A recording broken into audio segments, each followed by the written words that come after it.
കാലഘട്ടത്തിൽ നേരെ അടിമറിഞ്ഞത് കാണാൻ സാധിക്കും.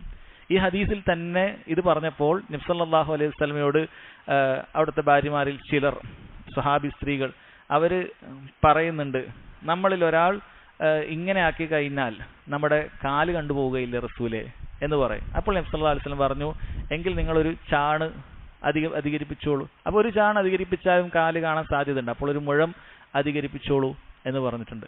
അപ്പോൾ സ്ത്രീകൾക്ക്, ആ സഹാബി സ്ത്രീകൾക്ക് അവരുടെ കാല് കണ്ടുപോകുമോ എന്നുള്ള പേടിയിൽ അവർ വസ്ത്രം താഴ്ത്തി ഉപയോഗിക്കുമായിരുന്നു.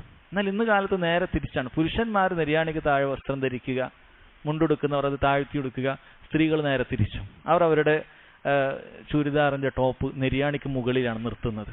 പുരുഷന്മാരോട് പറഞ്ഞതുപോലെ ആ രൂപത്തിൽ ചെയ്യുന്നത് കാണാൻ സാധിക്കും. ഇത് വലിയ ഫിത്നയാണ്. പുരുഷൻ സ്ത്രീയുടെ രൂപത്തിലേക്ക് വസ്ത്രം ധരിക്കുന്നു, സ്ത്രീ പുരുഷനോട് പറഞ്ഞതുപോലെ വസ്ത്രം ധരിക്കുന്നു. ഇത് പാടില്ല.